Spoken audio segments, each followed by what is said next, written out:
আমাদের 5ই আগস্টে তো জুলাই গণঅভ্যুত্থানে 1 বছর হবে। আমরা সম্মিলিতভাবে এটা উদযাপন করতে চাই, কিন্তু এই 5ই আগস্টের আগেই জুলাই মাসের মধ্যে যাতে জুলাই সনদটি রচিত হয় সবার স্বাক্ষর সহ, এবং জুলাই সনদের মধ্যে আসলে বাংলাদেশের মানুষ ভবিষ্যৎ বাংলাদেশের রূপরেখা, শাসন কাঠামোর কী পরিবর্তন সেটি দেখতে পাবে।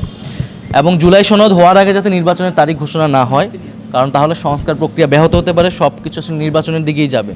আমরা রাজনৈতিক দলগুলো যারা দ্রুত নির্বাচন চাচ্ছে, আমরা তাদের কাছেও তাদের প্রতি আহ্বান রেখেছি, সরকারের প্রতি আহ্বান রেখেছি, যাতে আমরা 16 বছর অপেক্ষা করেছি, 10 মাস অপেক্ষা করেছি, আরও 2 মাস যাতে আমরা অপেক্ষা করি, সবাই ঐক্যবদ্ধ থাকি এবং সরকারকে সময় দেই। এই 2 মাসের মধ্যে আমরা জুলাই সনদটা রচনা করে ফেলি, এবং জুলাই সনদ রচনার সাথে সাথেই যাতে নির্বাচনের তারিখ সরকার ঘোষণা করে দেয়।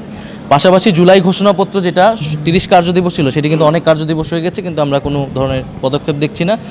সেটিও আমরা আহ্বান জানিয়েছি যাতে সেই নির্ধারিত সময়ের মধ্যেই জুলাই ঘোষণাপত্রটি বাস্তবায়িত হয়। আর পরিশেষে আমরা নির্বাচন কমিশনের পুনর্গঠনের কথা যেটা বলে আসছি, সেটা বলেছি যে নির্বাচন ব্যবস্থার সংস্কার, নির্বাচন কমিশনের আইন সংস্কার করে নির্বাচন কমিশন পুনর্গঠন করা উচিত একটা সুষ্ঠু নির্বাচনের জন্য। জাতীয় স্বার্থে, দেশের স্বার্থে, জনগণের স্বার্থে আমরা আমাদের যে কোনো জায়গা থেকে সরে আসতে প্রস্তুত আছি, কিন্তু সেটা অবশ্যই জাতীয় স্বার্থে হতে পারে। কোনো দলীয় স্বার্থে বা কোনো দলের চাপে সরকারও যাতে কোনো ধরনের সিদ্ধান্ত না নেয়, আমরা সেই বিষয়টি আহ্বান জানিয়েছি।